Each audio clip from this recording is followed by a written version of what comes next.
BushmasterTD of dreadforge.com, and this is the level 40 update to my Dragon Knight tanking build videos. Alright, let's move straight into the character sheet. As you can see, title is Fighters Guild Victor. I have finally completed the Fighters Guild quest, awarding me that nice little title. Primary attributes: Magic of 5, Health 24, Stamina 10. I plan on putting 1 more point into Health, 5 more into Magica, and probably put the last remaining 5 into Health, just for a little bit more hit points. Anyway, moving down to the stuff below it. Max Magica is at 930, Max Health is at 1620, Max Stamina is at 1483, Magica Recovery is 44, Health Recovery is 34, Stamina Recovery is 54. It's got a lot of 4s there. Spell damage is 65, Spell Critical is 0%, Spell Resistance 1227, Weapon Damage 94, Weapon Critical 0%, and my armor is currently overcharged at 1415. My active effects is the Steed Boon, which increases your movement speed. Alright, let's move into the items I'm using. All of it, with the exception of the pauldrons and the helmet, have been crafted by yours truly. They're all of level 40. And the runes I put on them is I mix between max health and max stamina. And I'll show you shortly what the reason I've got health and max stamina.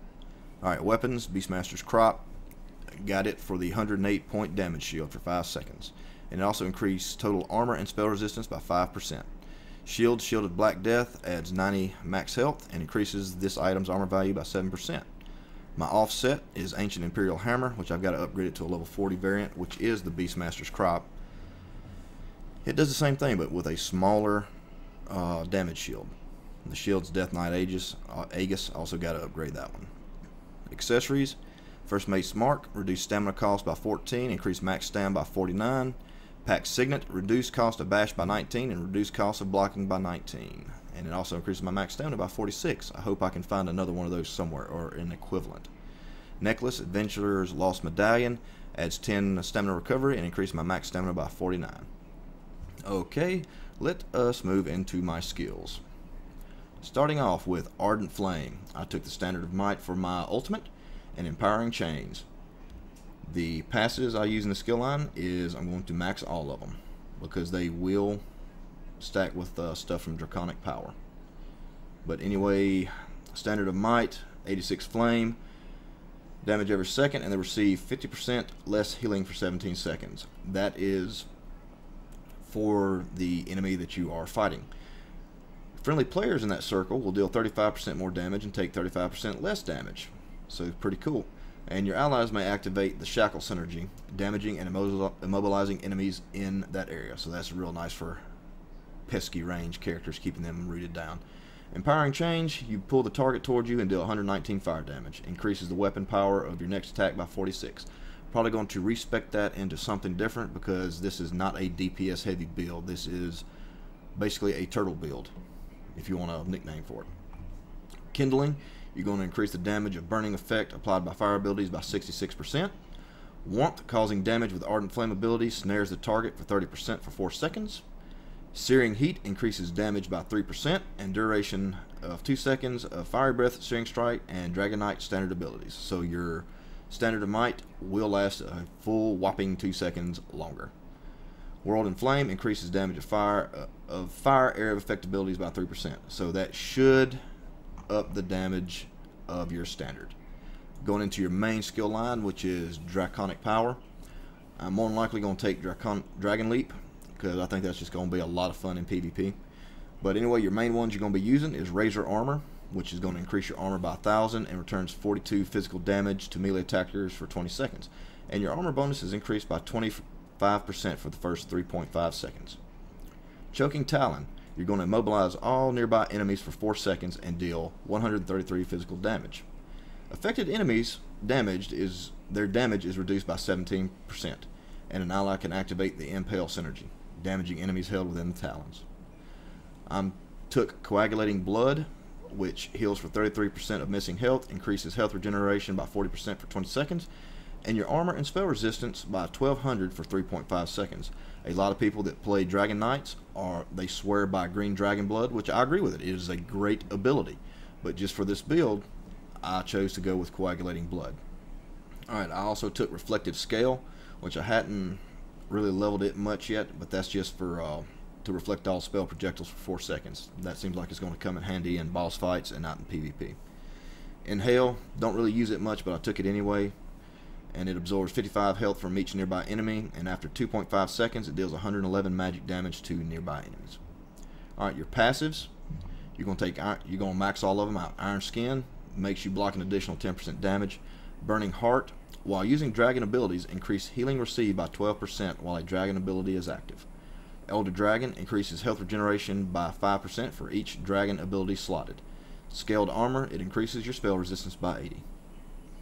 Earthen Heart, the only thing that I have taken from Earthen Heart, you can see I took Stone Fist at one time, but didn't really like it too much. May toy around with a PvP build, but I do not know yet. Taking Battle Roar. When activating an ultimate ability, you restore health, magicka, and stamina. Restore amount increased by 35% of the ultimate's cost. So every time I pop that standard, my health, magicka, and stamina restore amount is increased. It restores all that, so that's good stuff. The only weapon set I use on this character is One Hand and Shield. I'm strictly sword and board, which is going to pigeonhole me on the in the range game, but I've got enough gap closers, I should be okay. I use Ransack, which deals 206 physical damage, and it reduces target's armor by 43% and increases my armor by 480 for 12 seconds, and it's also a 15-second taunt. Other one I use is Shield Assault. Player charges to attack, dealing 193 physical damage and stunning the target for 2 seconds. It also creates 203 points, a 203-point damage shield for 4 seconds. Power Bash, I started using a good bit because I like that stun. Alright, your passives, yet again, you're going to max everything. Fortress 2 of 2, reduces cost of blocking by 30%, reduces cost of one-hand shield abilities by 10%. Sword and Board, increase weapon damage by 5% and block mitigation by 20%. Deadly Bash, Bash deals 100% additional damage and costs 50% less stamina. Deflect Bolts, you block 15% additional damage from projectiles and ranged attacks. Battlefield Mobility, increase movement speed by 25% while blocking, so that's going to make you a little bit more mobile. Okay, for your armor, I'm strictly heavy, hence the overcharge.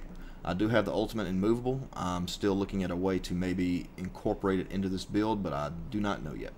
You're going to max everything out. Resolve increases armor by 3% and base spell resist by 3% for each piece of heavy armor equipped. So my current bonuses are 21% armor and 189 spell resist. Constitution, it increases my health regeneration by 4% per piece of heavy armor equipped. Current bonus is 28. Juggernaut increases power with melee attacks by 1% per piece of heavy armor equipped. My current bonus is 7%. Bracing, it decreases cost of blocking by 20% when a heavy armor set of 5 or more pieces is equipped. Rapid Mending increases healing received by 0.5% per piece of heavy armor equipped. My current bonus is 3%. Moving into my world skills, I did get some of the soul magic, which I use Soul Lock, which weapon kills have a 5% chance to automatically trap souls. So I'm constantly keeping my soul gems charged. I believe when you get 2 points into it, you're going to have a 10% chance, so that's going to be really nice. Fighter Guild, I took Circle of Protection just for maybe a change of pace and everything. And what that's going to do is create an aura of protection for 17 seconds. Friendly targets nearby have armor and spell resistance increased by 400 and an additional 400 against undead and Daedric. So, with that being said, all you people running vampire and werewolf stuff out there, this is for you guys. Alright, moving down here. I took Intimidating Presence just for the NPC stuff. Slayer, I'm going to do increased damage to undead and Daedric enemies. Banish the Wicked bestows 3 ultimate when killing an undead or Daedric enemy. So good stuff. And probably get the other one, so it should be good to go. Alright, Mages Guild, the only thing I took was Persuasive Will, which that's good stuff. Very good stuff. Alright, Undaunted. I took Blood Altar because I'm trying to get it leveled. I really want Inner Fire, which is 111 magic damage and forces the target to attack. So that's another taunt. So because really right now I only have one true taunt, one true force taunt. Alright, moving into your racials, I am an Imperial, so I do have Shield Affinity, and I took Tough 3 of 3, Conditioning 3 of 3, and Red Diamond's going to be 3 of 3. Red Diamond, your melee attacks have a 10% chance to restore 64 health. Conditioning is going to increase your max stamina by 10. Tough is going to increase your max health by 12. Shield Affinity, you just gain, you have increased experience gain with one hand and shield skill lines. Moving into my crafting, I'm going to max out blacksmithing. Now, let's take a look at what this build is built to do. Let's go find us a group of enemies. I don't think there's really any big time enemies around here, like big groups of them. So we'll just move right over here.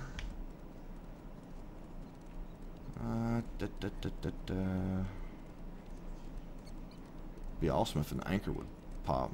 That'd be sweet. Somebody farming down there, it looks like. Zombies. Yeah, we can kill zombies. I like killing zombies.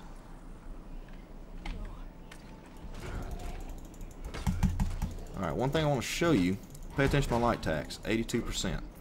No, well, not 82%, but 82. So let's go find something. Something that nobody's touched. It's just so hard to find places to demonstrate this crap in this area because that's where everybody's at right now, it seems like. Alright, here we go. Alright, check it out. Well, alright, let's get us some stamina back. Alright, I'm going to shield charge, and then I'm going to light attack. Alright, my light attack's 77. Now, check out with a bash. 182. So effectively with a shield, you can sit there and hammer people with it. And it does fairly good damage in a tank spec. Lock him, heavy attack, whack. And see, it's almost hitting as hard as a heavy attack. 9 points off from a heavy attack. Ugh. Just crap. Alright, now check out my build, my stuff right now. Spell resistance 1227, armor at 1415. Now, Razor armor, Dragonheart, 1798, 1842 with a health recovery of 40. So that is not bad at all, if I do say so myself. What is that up there? Freaking troll. But main thing you got to remember. Make use of that shield bash, get those passives up, and just sit there and rock house. You see that damage shield right there is nice from shield assault. And also the reason I went with those weapons, they can grant a shield, a damage shield. That one's 108 for 5 seconds. That one's 95. So really, remember 108. Let's move into my skills. 108, 203. So that's a chance for a, what did I say, 108?